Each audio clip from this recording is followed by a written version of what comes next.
Toppers club IAS academy में सभी छात्र छात्राओं का स्वागत है। अभी हाल ही में अखबारों में थोड़ी सी खबर चली है, सुप्रीम कोर्ट का ऑर्डर आया है बीटीसी और बीएड वालों में। कुछ लोगों के लिए तो ये थोड़ा सा पीड़ादायी निर्णय है और कुछ लोगों के लिए बेहतर हो सकता है, लेकिन ऐसा माहौल मत बनाइएगा कि किसी की जीत हुई है या किसी की हार हुई है।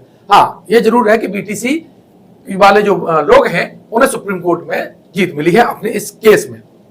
इसमें जो प्राइमरी जो शिक्षक है, प्राइमरी की जो भर्ती है, उसमें से बीएड वालों को बाहर कर दिया गया है अल्टीमेट।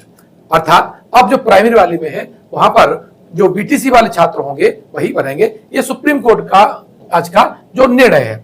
अब इससे क्या है, जब बीएड वाले प्राइमरी से बाहर हो जाएंगे अर्थात अब वो हायर के लिए ही अप्लाई कर पाएंगे और जो प्राइमरी की जो पोस्ट होंगी वो केवल और केवल अब उस पर जो एकाधिकार रहेगा, उसमें जो एलिजिबिलिटी रहेगी केवल बीटीसी वालों की रहेगी।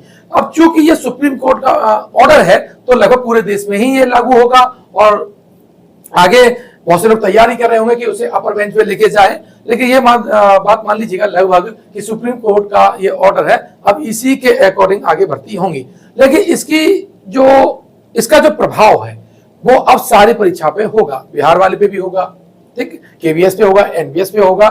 तो अब यहाँ बच्चों को जो बीएड वाले हैं उन्हें निराश होने की जरूरत नहीं है।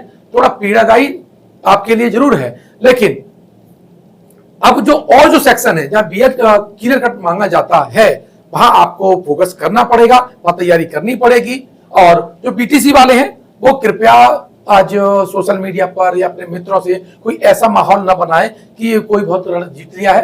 एलिजिबिलिटी का जो मैटर होता है कोर्ट में होता है, कोर्ट अपना निर्णय देता है, तो स्वाभाविक है कोई किसी के पक्ष में होता है तो किसी के विपक्ष में होता है। ऐसी बेरोजगारी के का जो दौर चल रहा है तो वहां पर इस पर जीत और हार का जश्न, जीत का जश्न नहीं होना चाहिए और हार का सुख नहीं होना चाहिए, कोई कमेंट नहीं होना चाहिए। आप सब लोग पढ़े लिखे हैं, हमारे लिए तो सारे बच्चे एक परिवार की सदस्य की तरह ही होते हैं।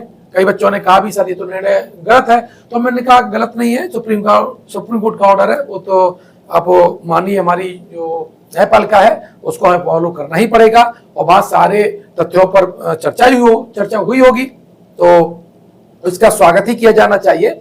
लेकिन बीएड अगर आपने किया है तो बहुत से ऐसे सेक्शन हैं जहां पर आप फॉर्म भर सकते हैं। मैं नेक्स्ट वीडियो में अब बीएड वाले जो छात्र हैं उन्हें क्या अपनी रणनीति बनानी चाहिए, उन्हें स्ट्रेटजी कैसे बनानी चाहिए और कौन कौन से एग्जाम पर फोकस करना चाहिए, उसके लिए आपको निश्चित रूप से सजग होना पड़ेगा। क्योंकि यह निर्णय से आप एक बहुत बड़ी भर्ती जो कि बहुत संख्या में आती है उससे बाहर हो गए हैं। लेकिन इसका मतलब यह भी नहीं है कि 6 to 8 या अपर की जो भर्तियां आती हैं उनकी संख्या कम रहती है, ठीक है। तो आप थोड़ा निराश नहीं होंगे और जल्दी ही अपने आप को नए एग्जाम के लिए फोकस करेंगे। ये सुप्रीम कोर्ट का ऑर्डर है तो ये मानना ही पड़ेगा। मिलते हैं नेक्स्ट वीडियो में जहां मैं आपको बताऊंगा कि किस तरह से अब आपको विशेषकर बीएड वालों को अपनी रणनीति बनानी होगी।